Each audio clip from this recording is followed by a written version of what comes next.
It's Chris Smith time. Oh, hello, everybody. It's me, Chris Smith. And guess what? This week, I am reviewing the new touring production of Into the Woods from direct from Broadway.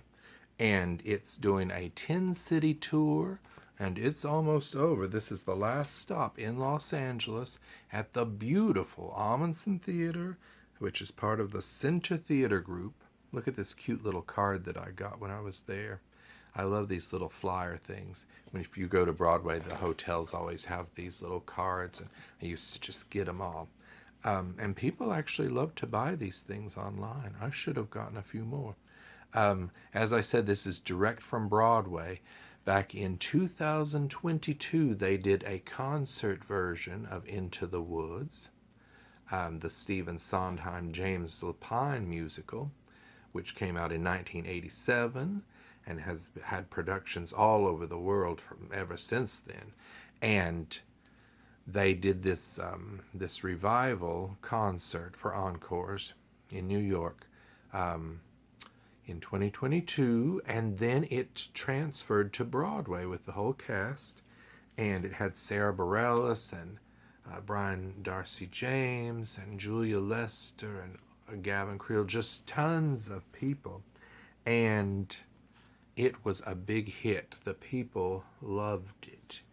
And even though it's sort of concerty, there's not like a lot of sets or everything. Here, the orchestra's on stage, and then the actors act in front, and then there's some trees that come down. But basically, other than costumes and a few props here and there, it's a bare stage, and you use your imagination. And if you're not familiar with Into the Woods, it takes all the fairy tales. It's like the Brothers Grimm fairy tales versions, like and Cinderella, Rapunzel, Jack and the Beanstalk. So they're a little dark, a little twisted, and then you have a happy ending at the end of Act 1, spoiler alert, and then Act 2. Don't leave after Act 1, because I bet some people are like, good, they're all happy. I'm leaving to save on being stuck in traffic. But Act 2 is where everything turns on its head. It's what happens after Happily Ever After. And it's not always pretty, as we found in life. Now, look, here is the little pictures on the back. Here are the little pictures on the back. Here's Montego Glover, who, of course, you remember from Memphis and Smash and so many things. She's playing the witch. Gavin Creel is playing Cinderella's prince and the wolf. And when he's playing the wolf, he has the tightest pants I've ever seen. My goodness. And this is a real treat. Stephanie J. Block and her real-life husband, Sebastian Arsalas, are playing the baker's wife and the baker, or the baker and the baker's wife. And they live next door to the witch, played by Montego Glover. And the witch put a curse on them that they would never have a child, and they're desperate for children. And so they are sent on a journey to break the curse. And the witch has asked for 4 items. She wants a cow as white as milk, hair as yellow as corn, a cape as red as blood, and of course a slipper as pure as gold. And so they set out into the woods to find these items so that the curse can be broken and they can have a child. And of course, all these fairy tale characters encounter each other, and it really is a magical show. So the music and lyrics are by Stephen Sondheim, so you know it's very smart, very, very melodic, complicated music. The book is by James Lapine. The choreography is by Lauren Latero. The music supervisor is Rob Berman. And The direction is by Lear de Bessonet. Now, if I pronounced, is it Liar or is it Lear? I'm going to try and find out. Lear de Bessonet is how she said she pronounces her name. No, I didn't just call her up on the phone and say, Lear, how do you say your name? But I did look on a video. So, I saw Into the Woods back in, I don't know if it was my first time seeing it, but my first big production. They did a revival that came to the Ahmanson. Oh, I hate that glare from the ring light. And here's the poster from that production. It went on to Broadway. And in one of the rare treats, it started at the Ahmanson before it went to Broadway. And it had Vanessa Williams as the witch, and John McMartin was in it, I believe, as the narrator. And I think, is this, viewers, write in the comments and correct me if I'm wrong, but is this the version that used Judi Dench as the voice of the giant's wife, Dame Judi Dench, which adds class to the proceedings? Now, this, of course, has many of the Broadway people from the that came directly from Broadway, and we get these bigger programs, which I'm not as fond of. I like the actual playbills, like we get. If you saw my Tina review recently, I like the playbill that you get when you go to Broadway. But in this magazine or program, they have a cute little article about Stephanie and her husband Sebastian, and how they've did this 10-city tour. Here they are with Little Red Riding Hood, and so it's a very cute article about how they brought their little girl on the tour with them, and she's become a part of the company. I mean, she's not in the show, but everybody's welcomed her, and she has her own little dressing room and everything. It's so cute. Here's the interior of the program. A lot of viewers like to see these. Here is the cast. So everybody was having so much fun, apparently, that they decided, a huge number of them decided to go on the tour, which is very rare. And since it's a shorter commitment of 10 cities, I think that sweetened the pot. Cole Thompson is playing Jack, and Diane Phelan is playing Cinderella, and Katie Garrity is playing Little Red Riding Hood, the role that Julia Lester played on Broadway in the revival and got her first Tony nomination. She had been in that production of The Secret Garden that was here in LA, and now her theater career is taking off, so we're all very proud of her. Nancy Opel is in it. You know Nancy Opel from Urinetown, the musical, and she plays Cinderella's stepmother. And guess who else is in it? David Patrick Kelly as the narrator and the mysterious man. David Patrick Kelly, you all will remember from Twin Peaks. He played Ben Horne's brother Jerry, and they were always getting into mischief together. But everybody in the cast is so good. And here's the whole cast list.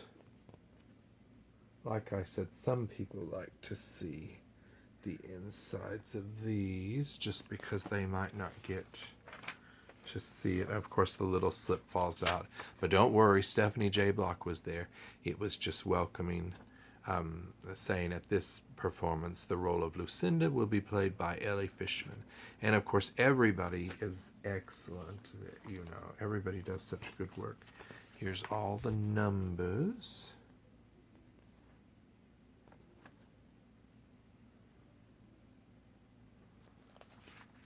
But This show was a critical darling when it was in New York, and people just really seemed to need it at that time. Here's the original poster work. What I love about that one is you can see the crowd of people gathered. A lot of the characters, here they are. They're blurry, but they're all gathered. And of course, the woods form like the wolf's head.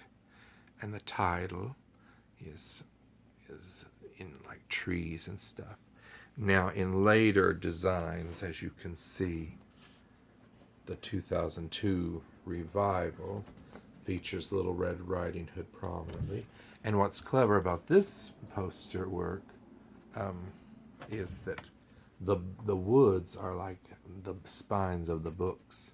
So you have Little Red Riding Hood and Rapunzel and the baker and his wife. Is that a real fairy tale? I don't think so, but maybe. Jack and the Beanstalk, Cinderella, and it forms the woods. And then, of course, in the new design, which I've got to get the Broadway window card, they have the woods like forming into red curtains. And once again, Little Red Riding Hood is featured prominently, which is very cool. I love Broadway posters. I love the artwork. But now, did I talk about, I made a whole video before and then something happened and I had to delete it, so I don't remember what I've talked about. The one who stole the show from me was Milky White, the cow. And here is Kennedy Kanagawa, who is the puppeteer who controls Milky White. And here is Cole Thompson, who's playing Jack of Jack and the Beanstalk fame. And Milky White is his best friend, and the mother makes him sell his cow because Milky White has stopped giving milk and the family needs to eat. So she sends him to sell the cow. And of course, the baker and his wife, they don't have very much money, but they do have some beans, and they tell him that they're magic beans, and they give them to him. And he doesn't know that, or I don't know if they tell him that they're magic. Can't quite remember. But anyway, they are magic because they came from the witch. And wouldn't you know it, a giant beanstalk forms. But that cow reminded me of Blackie Humphrey because the same beautiful bright eyes, and it just reminded me of him. And when Jack had to sell his best friend, I was like, there aren't enough beans in the world that would make me sell Blackie Humphrey. You know, that's how you know if you really love someone. And that's one of the things we learn in Into the Woods. It's about love, it's about family, it's about careful what you wish for, and also careful the things you say. Children will listen. So much good music. So you know, there was the Broadway original in 1987. They did the West End version in 1990, a London revival in 1998. 2002 had a Broadway revival. Of course, and it's been playing since it opened in 1987, and it will continue to play for years to come. They even did the 2014 Disney adaptation directed by Rob Marshall and starring Meryl Streep as the witch.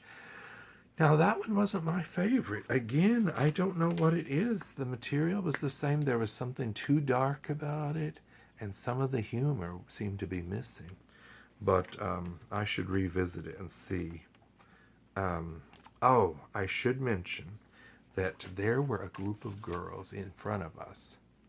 People learn to have theater etiquette. There were a group of girls in front of me and Marco when we went to see it, and they were on their phones the whole time, and they were texting, and they weren't looking. And even though they had the screens on dark, so there wasn't a bright glare. You could still see that they were on their phones, and the ushers would come and say no, no, no. And I don't remember if they shined the light, but they were certainly the enemies of those girls that night. And the girls were the enemies of all of us, because it is distracting if you're doing things. Don't be eating candy out of a bag and crunch, crunch, crunching. Don't be falling asleep and spreading all over. Oh, and if you're up in the balcony or the mezzanine, don't lean forward, because if you lean forward so much, it blocks the view of the people who are sitting behind you. Even though they're up further, your head is leaning forward right into their eye line. It's a shame how people are. But these girls, I don't know how they can't live without their phones. But when something shocking happened in Act 2, which I won't say because you might not have seen the show yet, one of the girls actually looked up from her phone and was like, "What?" And I thought that was so funny. Somebody got killed, and then it woke up this girl from her phone. I thought that was hilarious. I didn't get very much merchandise. I got the magnet. You know I love my magnets. And I've got this little card like I told you, which would be perfect if you have like a gerbil and want to put like these little cards in your gerbil's cage, and make, if your gerbil likes Broadway shows, and then make it seem like their cage is decorated with window cards. Yes, so if you get a chance to see Into the Woods and you're in the Southern California area, it's only playing till July 30th, and then this production is gone. So until next time, I'll see you when it's Christmas time. Goodbye, everybody. Goodbye.